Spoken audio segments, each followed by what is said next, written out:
Welcome. Thank you for listening to learn more about the interchange study and proposed improvements at I-90 Exit 48, Stage Stop Road in Somerset, South Dakota.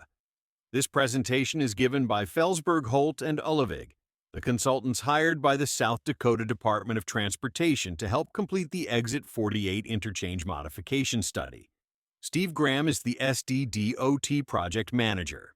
The mission of the South Dakota Department of Transportation is to provide a safe and efficient public transportation system. Please find more information about statewide initiatives at dotsd.gov. Let's start with the purpose of the project, which is to provide a safe and efficient transportation system by bringing the interchange, bridge, and main line up to today's standards, while also preserving space for future I-90 expansion. The project is needed to bring the existing interchange into compliance with current standards, to improve efficiencies and preserve expansion opportunities.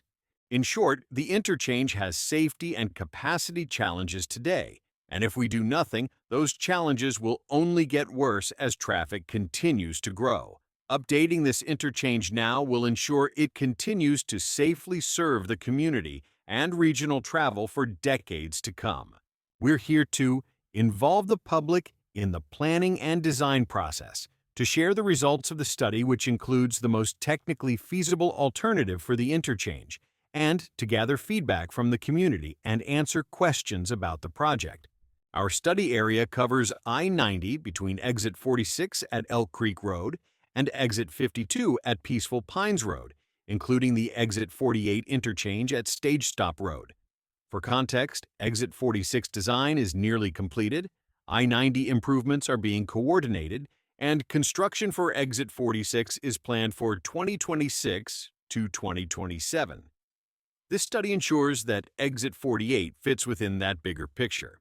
This interchange has been studied several times over the last 2 decades. In 2004, the I-90 Corridor Preservation Study first highlighted the need to plan for future growth. That was followed in 2008 by the environmental assessment from Exit 40 to Exit 51, which looked at how improvements might affect traffic, safety, and the surrounding environment. And every 10 years, the Decennial Interstate Corridor Study has reaffirmed the same message. Without improvements, traffic and safety challenges at Exit 48 will only continue to grow. This project builds on those efforts, moving us toward a construction-ready solution. When looking at traffic conditions, let's start with traffic volumes on Stage Stop Road, the local road that connects to Exit 48. In 2023, it carried about 4,500 vehicles a day. By 2055, that's expected to grow to around 6,300 vehicles per day. Trucks make up a small share of that traffic, between 2 and 3%. Looking at I-90 itself, traffic volumes are much higher. Today, about 21,000 vehicles use this stretch every day. By 2055, projections show that growing to nearly 35,000 vehicles daily. About 8% of that traffic is trucks, a reminder that this interchange serves both local travel and regional freight movement. So how do we measure whether an interchange design works? We use what's called level of service, or LOS. It's a letter grade from A to F that describes how smoothly traffic moves.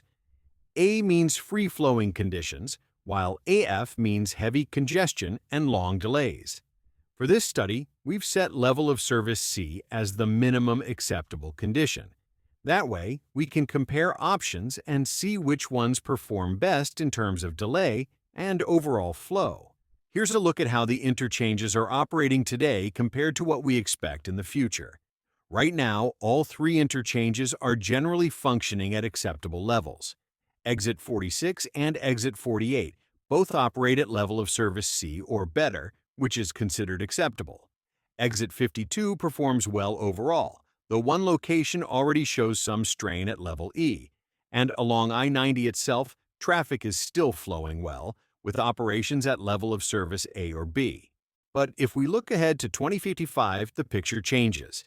Exit 46 is expected to continue operating at acceptable levels, reflecting the planned reconstruction there. At Exit 48, we start to see real problems. 2 locations fall to level of service E. This is assuming we make no improvements. And at exit 52, one area degrades even further to level of service F, which means long delays and congestion. On I-90, most of the corridor would still operate acceptably, but one location would slip to level of service D, which is below the threshold we aim for. So the takeaway here is, while the system works today, it won't in the future without improvements. Exit 48 in particular stands out as the critical location needing attention. From 2018 to 2022, there were 371 reported crashes in the study area. 2 of those were fatal, both occurring on I-90. Most crashes happened on I-90 itself, with animal crashes being the most common type overall. Looking at the local interchanges, Stage Stop Road had the fewest crashes, while Peaceful Pines saw the most. The most frequent crash types were broadsides and rear-end collisions. When we look at crash rates, this corridor is performing a bit better than the statewide average for similar roadways. The crash rate here is 1.22 crashes per million vehicle miles traveled, compared to a statewide weighted average of 1.95. So, while the overall rate is lower than average, the types of crashes and locations still highlight areas where safety can be improved. As we've studied this interchange, several key concerns have come to the surface. We know future growth will bring more traffic, and the way the intersections operate today could become a bigger challenge down the road. The at-grade railroad crossing is another major factor, as is planning ahead for when I-90 is widened to 6 lanes. Side streets and driveways are very close to the ramps, and some of the ramp intersections are skewed, making sight distance and turning movements more difficult. The proximity of the RCP&E Railroad and nearby development adds even more complexity. We've also heard about the importance of safe pedestrian and bicycle connections, as well as addressing the age and condition of the existing bridge. All of these elements together are why this study is so important. It's about identifying solutions that can handle today's needs while setting the stage for tomorrow. Earlier studies identified several different ways the Exit 48 interchange could be improved. In total, 7 potential build options were carried forward, along with a no-build option for comparison. Each option assumes I-90 will eventually widen to 6 lanes, includes 3 or more lanes on Stage Stop Road over I-90, and provides a shared-use path for walking and biking. These options were shared at the previous public meeting. This is the no-build option. It leaves the interchange as it is today, with no major improvements. While it's always evaluated as a baseline, it doesn't solve the traffic or safety concerns we've identified. Option 1 is a shifted diamond interchange with Stage Stop Road carried over both I-90 and the railroad.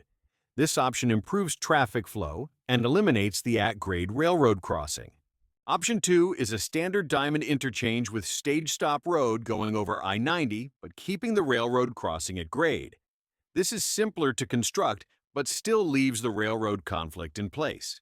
Option 3 shifts the diamond interchange and carries Stage Stop Road under I-90 while keeping the railroad crossing at grade. This option changes how traffic flows under the interstate but does not remove the rail crossing. Option 4 is a shifted single-point urban interchange with Stage Stop Road under I-90. All ramps come together at a single signalized intersection. The rail crossing remains at grade in this option. Option 5 is another single-point urban interchange, but here Stage Stop Road goes over I-90 instead of under. Again, the railroad remains at grade in this concept. Option 6 is a shifted single-point urban interchange that carries Stage Stop Road over both I-90 and the railroad. This removes the at-grade crossing entirely and combines all ramps into a single signalized intersection on a large bridge over I-90. Option 7 is a shifted diamond interchange relocated to the north, in close proximity to Stage Barn Middle School, with a new crossroad carried over both I-90 and the railroad. Like other overpass options, it eliminates the railroad crossing and improves safety and traffic operations. We took a broad look at many different options, and we always included a no-build scenario for comparison. Every option was measured against the same set of criteria: safety, traffic flow, impacts to nearby properties, environmental considerations, cost, and how well it supports walking, biking, and access to schools. In this first level of screening, we found that all the build options performed better than the no build in terms of traffic operations. Some, however, would require more land or have bigger impacts on nearby homes and businesses. Most of the build options also gave us opportunities to add bike, pedestrian, and trail connections, something the no build simply doesn't offer. Safety was another big factor, and while all concepts offered improvements, some did a better job addressing issues like sight distance or the railroad crossing. The outcome of this stage was to narrow down the field to a smaller set of the most promising concepts that we studied in more detail moving forward. In the second level of review, we took a closer look at a short list of options. These included 3 refined interchange layouts: a shifted diamond over I-90, an unshifted diamond over I-90, and a shifted single-point urban interchange over I-90. And of course, we continued to carry forward the no-build option for comparison. Across the board, the 3 build options showed strong improvements in safety. They reduced the likelihood of crashes and improved sightlines, which is a big gain compared to the no-build. They also perform much better when we look at future traffic, helping to reduce congestion as volumes grow. That said, each design has its trade-offs. Some require more land, others need more retaining walls, and some create more visual impacts. We also studied noise and wetland impacts. These varied between the options, but all were considered manageable. And importantly, all 3 build options create opportunities to add walking and biking connections throughout the area, both to Stage Barn Middle School and across the interstate, something we know is a high priority for the community. The study identified the most technically feasible alternative, a shifted diamond interchange over I-90 and the railroad. This is the original option number 1. This design provides key benefits such as achievement of state and federal design standards, improved safety with longer ramp lanes, banked curves on I-90, and better sight distance at Stage Stop Road. Preparation for a future I-90 6-lane section. Access to private properties with minimal impacts. Improved clearance by raising Stage Stop Road over both I-90 and the railroad. A continuous 10-foot shared-use path for bikes and pedestrians. Future roadway lighting and a connector road to the north. Together, these features improve safety, mobility, and connectivity for the interchange and surrounding community. Here's a closer look at the analysis for how Stage Stop Road could connect east of I-90. Option A would realign Stage Stop Road slightly to the north and maintain continuous flow of the roadway. Option B would construct a segment of Glenwood Drive, creating a T intersection and 4-way intersection on Stage Stop Road. And Option C would shift Stage Stop Road to the north and align with Quail Road, creating a 4-way intersection. Each of these options was carefully analyzed based on traffic performance, safety, impacts to surrounding land uses, and how they connect to both existing and future roadways. We also reviewed input received during our first public meeting to help guide the evaluation. After review and analysis, the study team selected Option A, realign Stage Stop Road. This option best meets the project goals. It provides a strong connection to the existing roadway network, accommodates future development, and reflects the feedback we received from the community. This decision allows us to move forward with a clear and feasible design approach as we refine the overall interchange improvements. This graphic shows what I-90 will look like through the project area. The proposed design keeps 4 lanes in the near term, but allows space to expand to 6 lanes in the future. The widening improves safety and prepares the interstate for long-term traffic growth. Here we see the proposed sections for Stage Stop Road. West of I-90, Stage Stop Road will include 5 driving lanes with a center turn lane as it is today, and wider bike and pedestrian paths on both sides of the road. The new bridge over I-90 will include 2 travel lanes, a center turn lane, and a 10-foot shared-use path for pedestrians and bicycles. East of I-90, the design provides 2 driving lanes with a shared-use path for safer multimodal access. As part of this study, we completed an environmental screening following state and federal regulations. The study looked at a 500-foot buffer along I-90 from exit 46 to exit 52. We have looked at a range of existing conditions. These include biological resources, wetlands and water resources, and any hazardous materials. We have also studied noise and air quality, cultural and historic resources, and potential community or social impacts. Finally, we have considered how the project may affect visual character and aesthetics. These factors will guide us as we move into the Federal National Environmental Policy Act or NEPA process. This work helps us prepare for the next step, which is the federal NEPA process. That process will focus on a smaller study area and take a deeper look at potential environmental, social, and economic impacts. Looking ahead, the next steps are to complete the environmental screening report and complete the Interstate Modification Justification report. Then the team will initiate a NEPA study. After that, funding will need to be identified. Once funding is in place, the project can move into detailed design, followed by approvals from SDDOT and the Federal Highway Administration. The final step, of course, will be construction anticipated for 2030 or later. We'd like to hear your feedback. Written comments will be accepted through Wednesday, December 17, 2025. You can send comments to either Paul Brown, the project manager with FHU, or Steve Graham, the project manager with SDDOT.